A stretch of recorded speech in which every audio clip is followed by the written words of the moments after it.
Good afternoon, everybody. Welcome back to Findmypast from Home, the free family history series by Findmypast, designed with you in mind. I hope you are having a fantastic day wherever you are joining from in the world today. Hope that you're having a productive day, a happy day. Yeah, just hope you're all really well, actually. Yeah, my name is Ellie. I'm Senior Community Executive for Findmypast. I absolutely love being able to connect with all of you, our wonderful community, on a regular basis through Findmypast from Home. It's really, really exciting. Please do introduce yourself in the comments, whether you're brand new here or you're a regular viewer. Let us know where you're tuning in from today, what you're working on, and maybe give me an idea of some fantastic love stories from your family tree, because we do love to hear about your discoveries and all of your wonderful stories. Yeah. So what are we going to be doing today? Well, it is February. It is the month of love, and Valentine's Day is just around the corner. And I am one of these eternal optimists, and I absolutely love a good love story. And I love hearing about how people in my family got together, how they met each other, particularly because obviously with older relatives, you only really know them as adults, and knowing how they met each other, that's something actually really quite special. What is their joint story? Not just their story, but what's their joint story as a couple?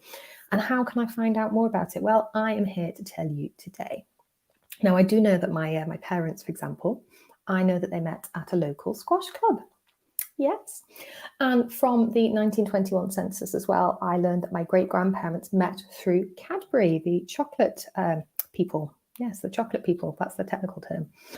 Now, we're just going to do a short session today, probably about 30 minutes, but do get comfortable.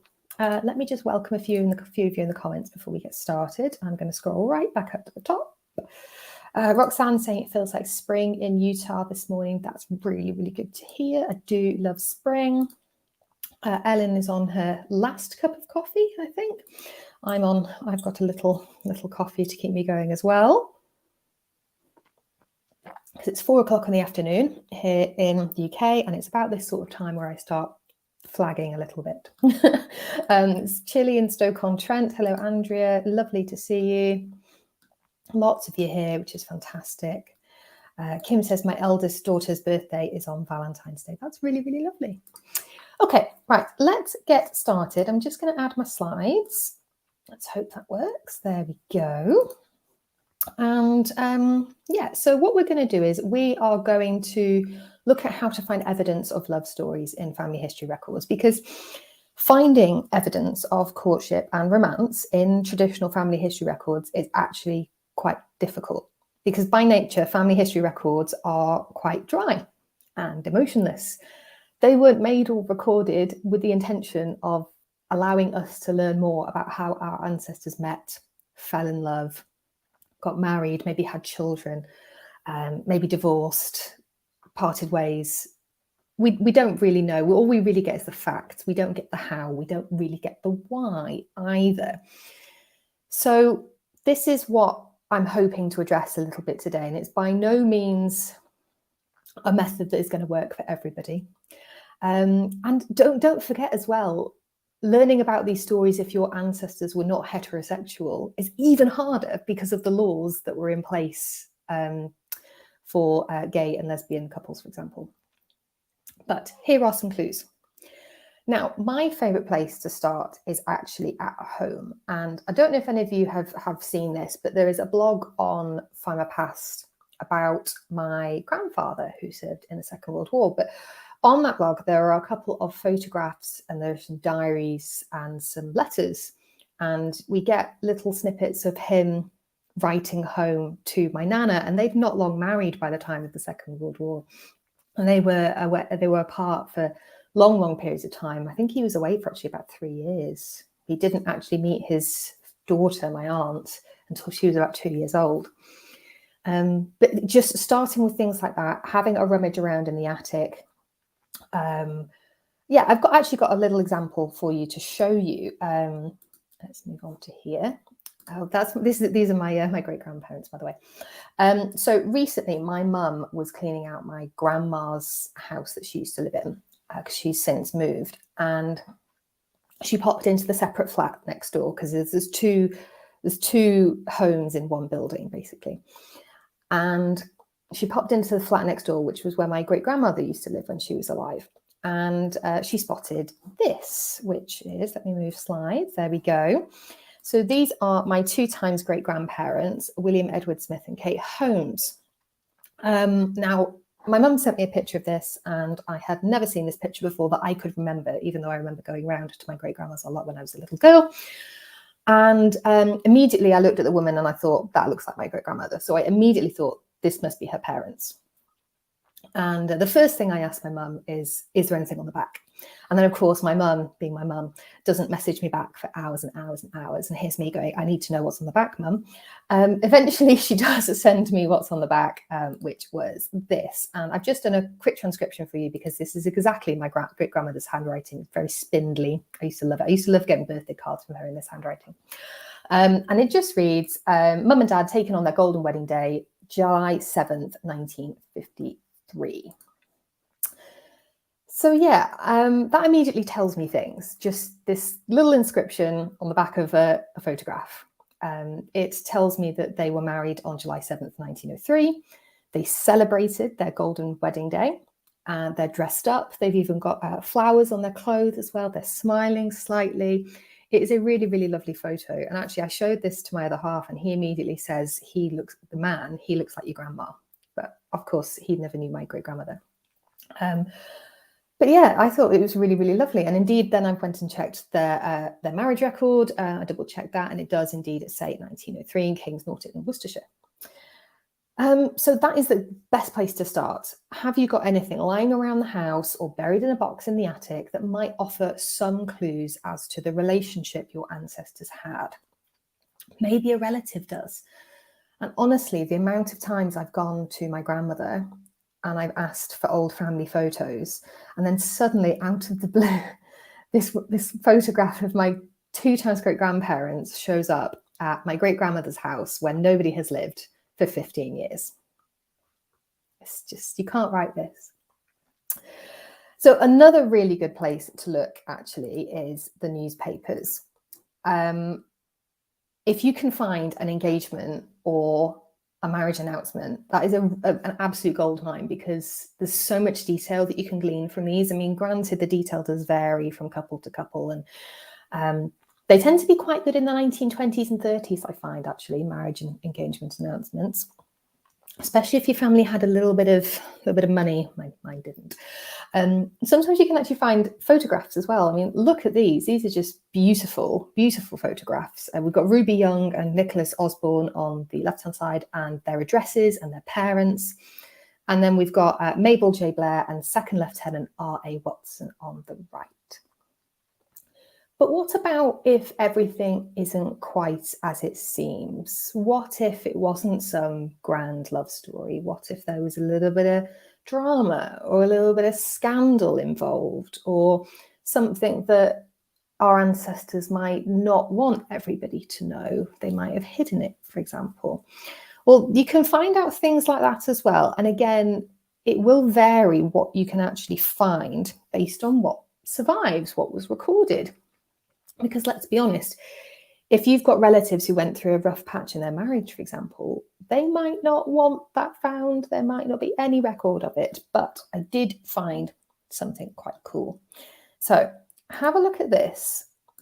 This is an announcement of a golden wedding anniversary, not my ancestors, but this is an overthrow. So this is from the Aberdeen Press and Journal in 1970.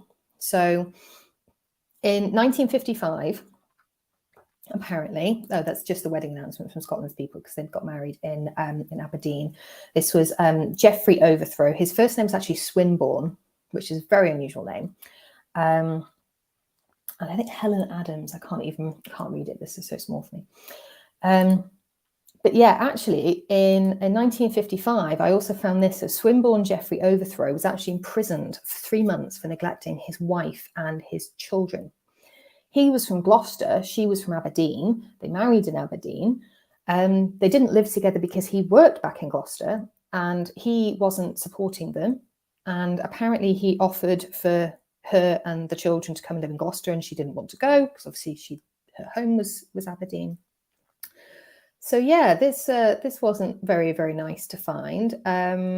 But yeah, we found that golden wedding anniversary in 1970. So either they worked their problems out and stayed together. I don't know. I couldn't say. But yeah, I thought this was really interesting. And we can also find insights into other relationships with funeral announcements. This is actually one for my 2x great-grandmother, who we saw a picture of a little bit earlier on. So this actually tells me the house where she lived, which was Lockerbie, because yes, Lockerbie, I've talked about this before. This is how I found out that my mum's side does have Scottish roots. This was one of the little clues. But yeah, my 2x great-grandparents lived in a house called Lockerbie in Abergele in North Wales. So we get that here.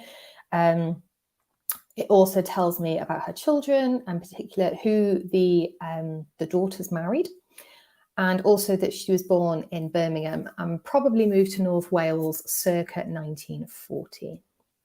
And in fact, continuing their story going further back, this is them on the 1939 register. So they are living at Lockerbie, and next door we've got in Dumfries, yes, you can't make this up, we've got her son, Donald, and his wife, Kathleen. And I've never actually asked my grandmother why they moved. Why did the family move from the Midlands to North Wales?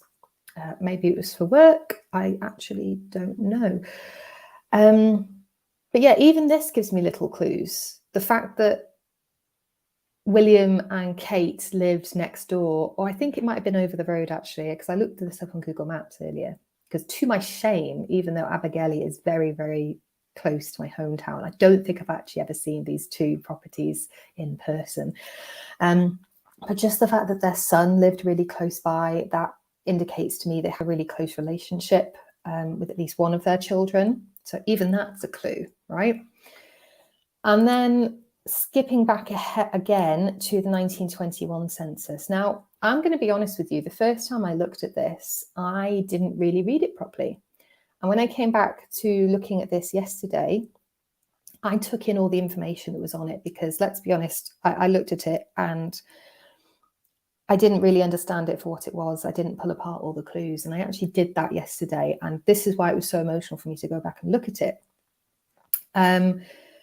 It gives me more insight into their relationship. So the first thing for me, the first thing I noticed was that they had 6 children and only 4 of them are listed here. So that gives me another clue. Where are the 2 eldest children? Interestingly as well, William, my 2x great-grandfather, is listed as a coal merchant's clerk for J. Boston and Son, but he is actually out of work. So there's no money coming in at the moment. So they have 6 children, 2 of whom are not living with them on the night of the census, and he's out of work.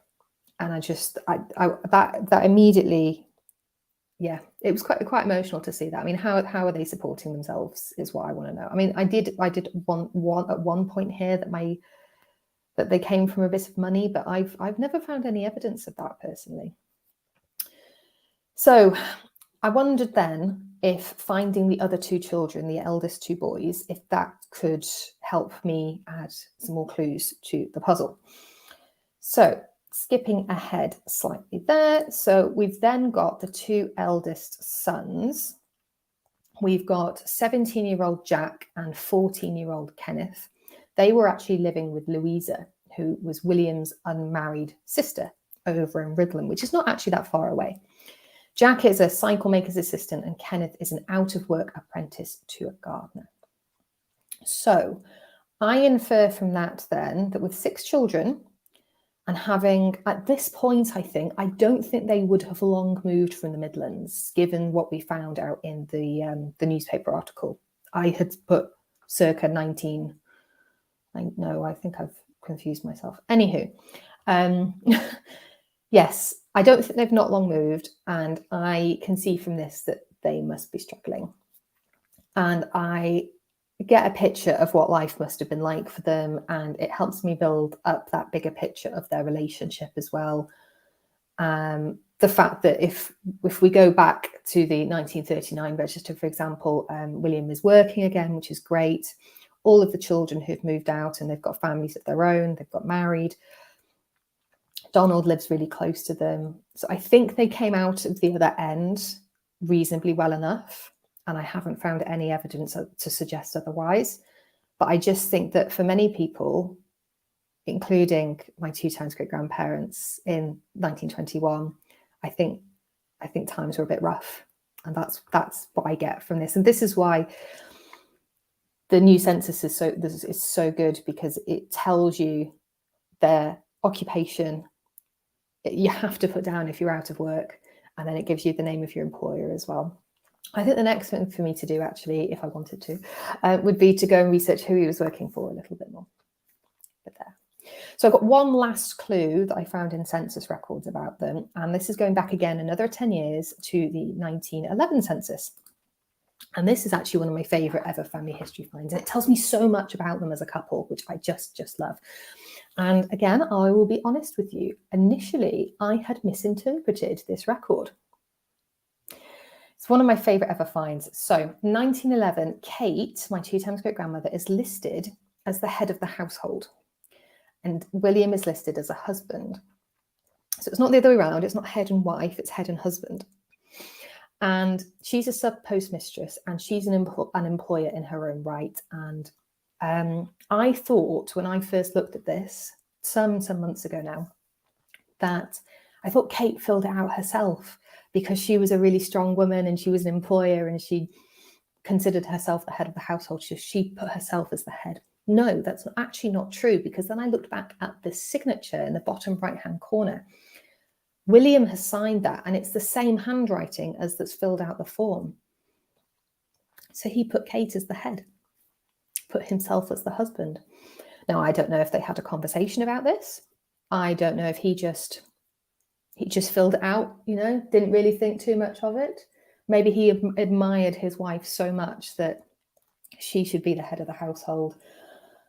Or maybe she said, do you know what, William, I'm bringing in most of the money here. I'm going to put myself as the head of the household. I have no idea. I've no idea the conversations that went on, but it still gives me some clues. And I think it's really sweet to see this. And as I said, it is one of my favourite family history finds, particularly from census records, just seeing her. And then, yeah, the impression I get is that they had a great relationship, especially now that I put all those clues together.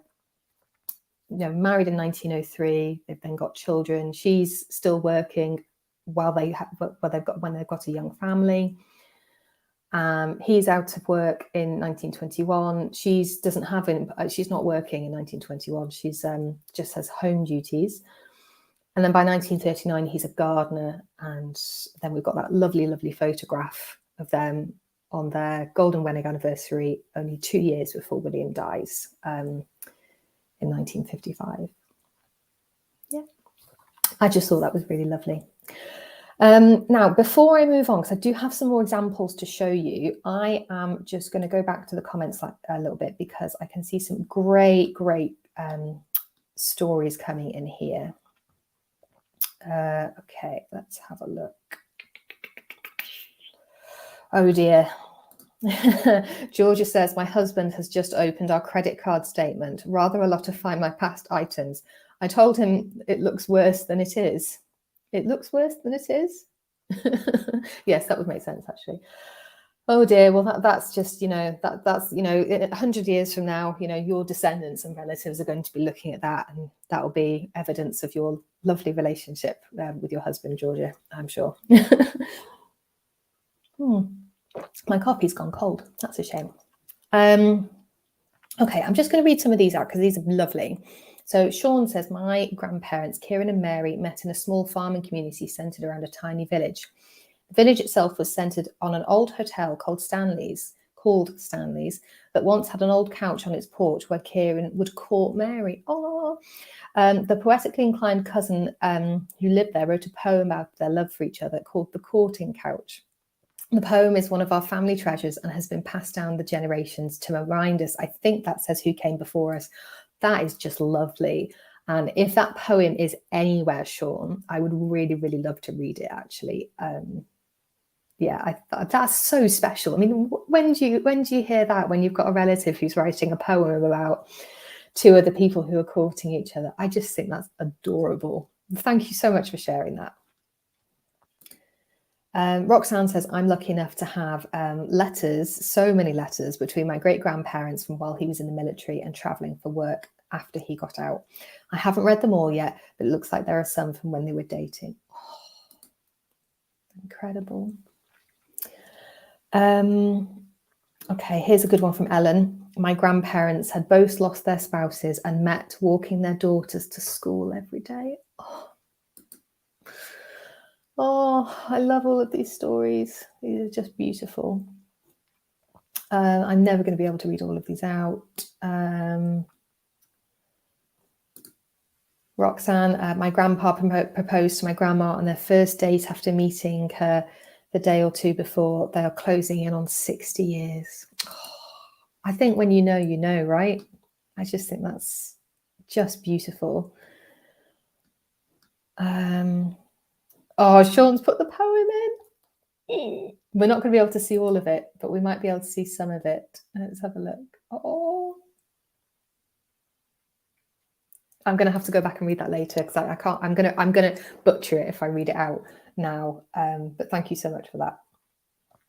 Okay, a couple more things to get through. As I said, we're not going to do a full hour today. We're probably just going to close off at about past.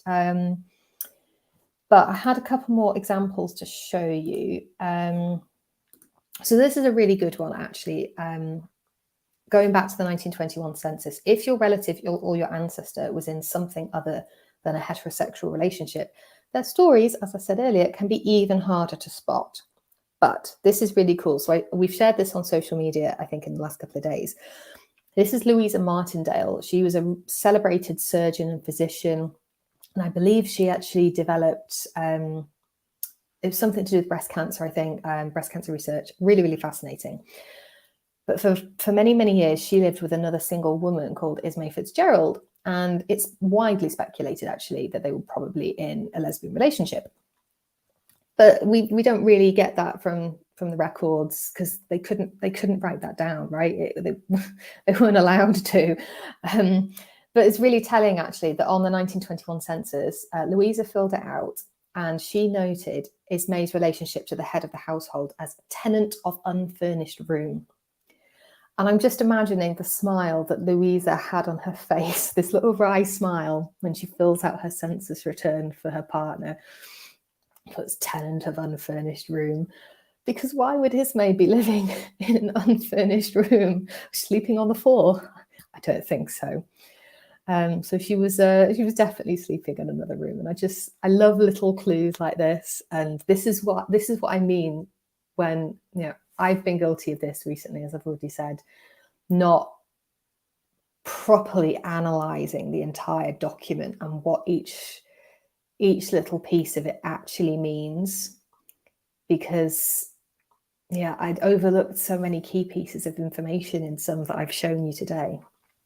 Honestly, if this is your sign, go back and have a look at some family history records, just in case you've missed something, just in case you've misinterpreted it, because it could open up so many other doors for your research. And hopefully most of you, I think, joined me for Friday's Live last week. I shared some great examples in there as well. So there were men separated from their wives. There were couples that were hopeful for children and actually wrote on the census that they were hoping to have children. And then I did actually find out that they had a child a year later, which is really, really sweet.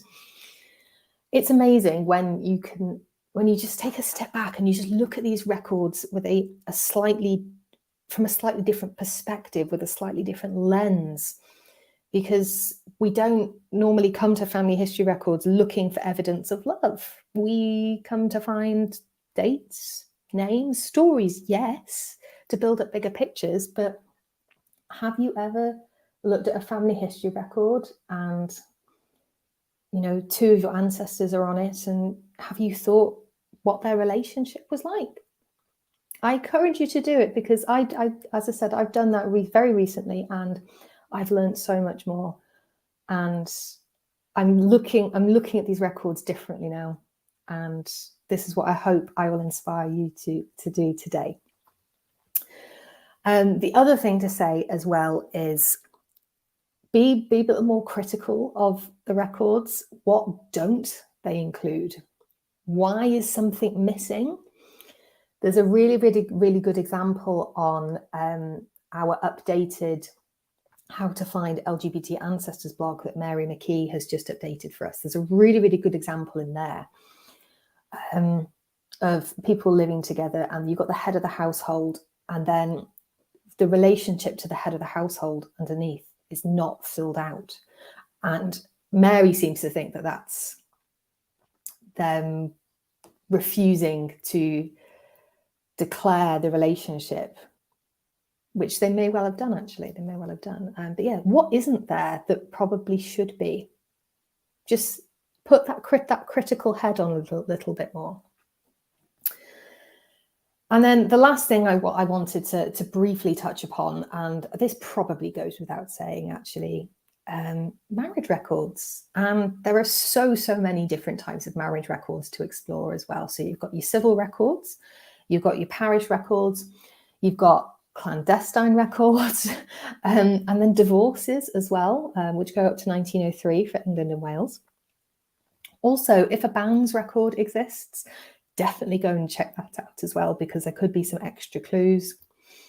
And definitely look at the original images, especially for the parish records, because you can get things like whether they've been married before, whether they were widowed, occupations, sometimes where they worked as well, which is really crucial for maybe learning how they met. Their residences, for example, did they live really close by to each other? Deborah Sugh-Ryan, professor of design history, has often talked to me about how she didn't realize that her grandparents or her great-grandparents who lived a few doors down from each other, and she'd never known that before. So that was really exciting for her. All of these are clues to how a love story, or potentially clues to how a love story unfolded. So yes, so in conclusion, don't treat a record on its own. Look at it with a slightly different lens. Look at it for drawing out evidence of courtship and love and romance, or the breakdown of courtship, love and romance, which sometimes lead to divorce, which does happen. But it's examine those little clues that you might normally just gloss over. Just go back and have a look. It's all I ask you to do, because you'll never know what you'll be able to find. Also, not all love stories were actually love stories.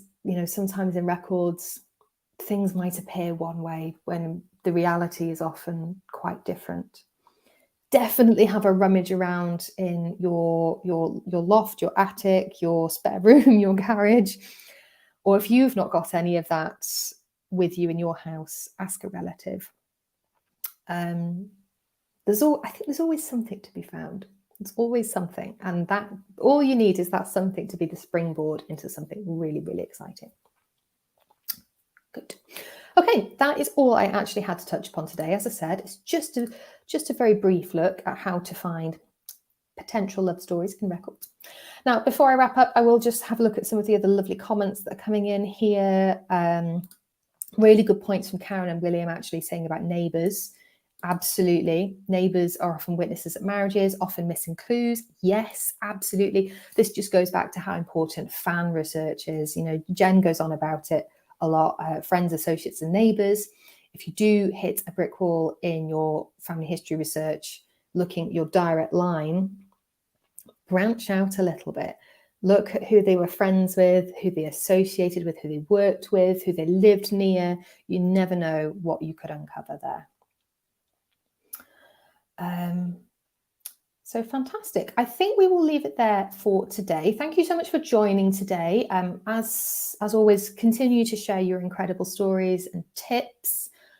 Jen is going to be back on Friday for Friday's Live, and we've got lots more exciting stuff coming up soon as well.